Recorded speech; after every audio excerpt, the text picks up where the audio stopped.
Bonjour et bienvenue à Onimag, une production de l'unité vidéo de la MONUSCO. Dans cette édition, nous reviendrons largement sur les séjours du chef de la MONUSCO en Ituri et dans les Kivu, où il a dit au revoir aux autorités locales ainsi qu'aux acteurs de la société civile. Nous parlerons également de sa toute dernière rencontre avec la presse à Kinshasa. Dans la deuxième partie, nous poursuivons notre série sur les projets à impact rapide de la MONUSCO dans les territoires de Walikale au Nord Kivu. En déplacement dans la province de l'Ituri, le chef de la MONUSCO, Martin Kobler, a procédé à Bunia à l'inauguration et à la remise des clés de 3 salles de classe réfectionnées du lycée Nyakasanza. C'était le 15 septembre dernier. La réfection du lycée Nyakasanza illustre le travail d'appui à la population réalisé par la MONUSCO.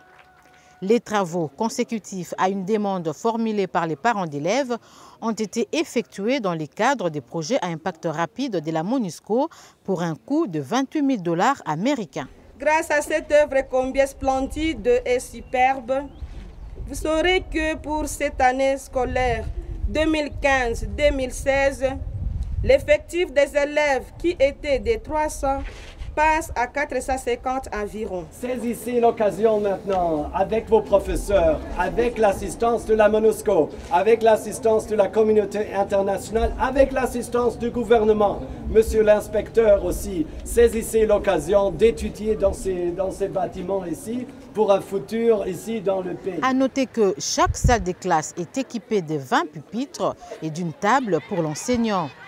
Des latrines ont également été construites pour permettre à tous, filles et garçons, d'être accueillis dans de bonnes conditions.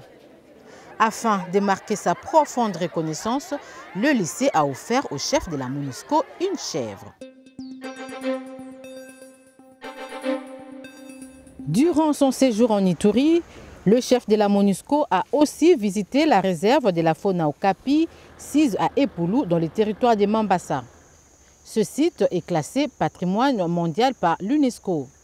Rappelons que ce parc abrite les okapis, espèces animales que seule la RDC héberge dans le monde. En 2012, juin 2012, tous les 14 okapis qui étaient ici en captivité étaient massacrés, une à une, dans tous les enclos où ils se trouvaient. Ce massacre est l'œuvre de Mai Mai Simba.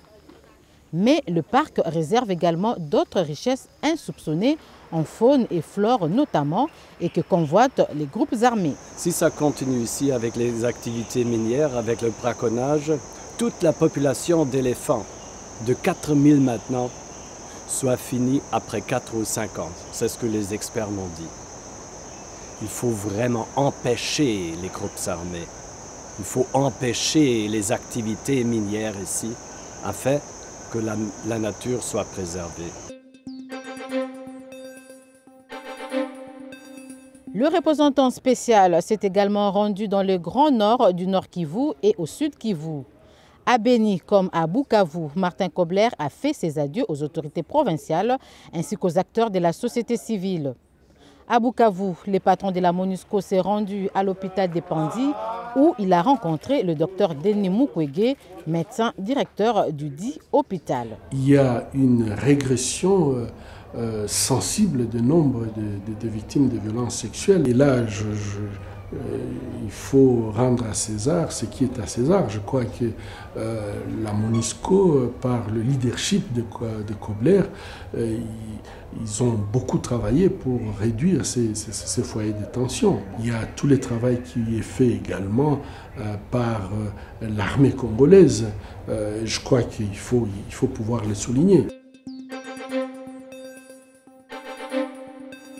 Au cours de sa dernière conférence de presse à Kinshasa, le chef de la MONUSCO a tenu à dire au revoir aux membres de la presse nationale et internationale. Martin Kobler a répondu aux préoccupations des journalistes, notamment à propos du processus électoral en RDC.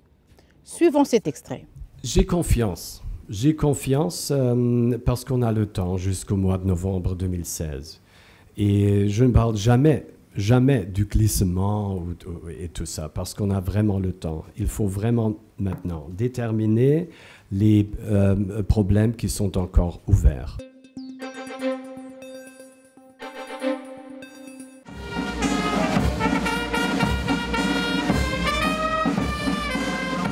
Martin Kobler a aussi tenu à dire au revoir à ses collègues de la mission des Nations Unies en RDC. Le représentant spécial du secrétaire général de l'ONU en RDC l'a fait au cours d'une cérémonie d'adieu organisée à Kinshasa la veille de son départ pour New York. J'ai visité beaucoup des contingents maintenant dans les deux semaines passées. J'ai passé la nuit en Ndromo Camp avec le contingent Bangladesh, à Rwindi avec les Indiens, avec les Chinois à Bukavu. Et j'ai pour une dernière fois exprimé ma fierté, ma satisfaction, mon admiration pour la force ici, aussi les civils. Et ici, j'inclus tout. Ce sont les collègues qui sont ici, de la section politique, d'autres sections ici à Kinshasa, toutes les sections, le quartier général adjoint qui est à Goma maintenant, mais ce sont ici tous ceux qui travaillent pour nous soutenir ici.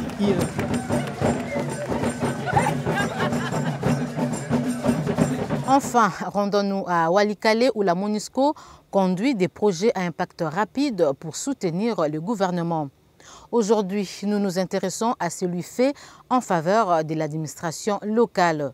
C'est le sujet de notre rubrique Esteco. Et sur ce, je vous dis à bientôt. Pour accompagner et parachever les retours de l'administration et la restauration de l'autorité de l'État dans l'îlot de stabilité de Walikale, la MONUSCO a mis en place un certain nombre de projets à impact rapide. Nous sommes à Walikale et le bâtiment en face constitue le bureau de l'administration territoriale. Il faut dire que le bureau de l'administrateur du territoire pour un territoire, ça constitue le siège des institutions territoriales. Et au cours de nos échanges quotidiens avec les autorités, ils nous ont laissé entendre que la réhabilitation de ces bâtiments construits depuis 1963, qui était déjà en état de délabrement, constituait pour les autorités, tout comme pour les membres des communautés, un projet prioritaire de stabilité. Le projet, il faut dire qu'il est encore en cours. Comme vous avez vu, la réhabilitation a été faite, et la peinture a été refaite, mais aussi la toiture reste à refaire. En dehors du bâtiment de l'administration locale en réfection, il y a aussi en construction celui de la protection de l'enfant. Vous voyez que nous avons déjà commencé à toller. Après le tollage, nous allons faire le béton de sous-pavement. Après le sous-pavement, c'est le crépissage. Donc d'ici un mois, 2 mois, on aura déjà fini avec les bâtiments car nous avons déjà le ciment, nous avons déjà la peinture, tout ce qui est comme nécessaire pour finir le bâtiment. À la fin, le bâtiment abritera le bureau des affaires sociales du genre, de la famille et de l'enfant. C'est un chantier que nous supervisons pour l'îlot de stabilité du territoire de Walikale. C'est un projet qui consiste à la réhabilitation d'un bâtiment administratif devant abriter les services étatiques en charge de la protection des enfants au niveau du territoire de Walikale. Nous avons un mandat donc, au sein de la MONUSCO de protéger les enfants affectés par le conflit armé. Et nous surveillons les 6 violations graves faites aux enfants dans le cadre donc, de la protection de l'enfant, dans le cadre donc, du mandat des Nations Unies. Il s'agit de la résolution 1612 pour laquelle nous avons reçu mandat donc, de surveiller les violations. Ça serait très important pour les enfants, d'autant plus qu'auparavant les enfants n'avaient pas là où se diriger pour qu'on puisse, donc là où ils pouvaient plaider, on pouvait plaider leur cause, là où ils pouvaient trouver les agents de l'État pour poser leurs problèmes.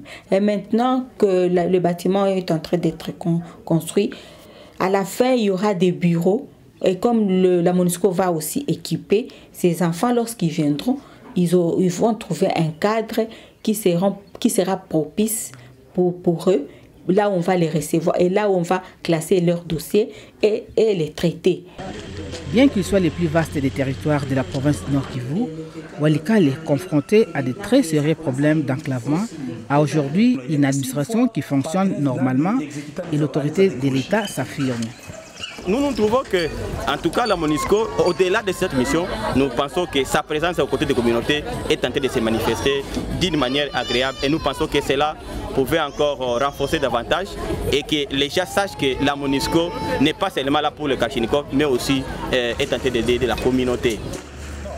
En dehors du projet en faveur de la restauration de l'autorité de l'État, il y a parallèlement celui concernant le renforcement de l'État de droit.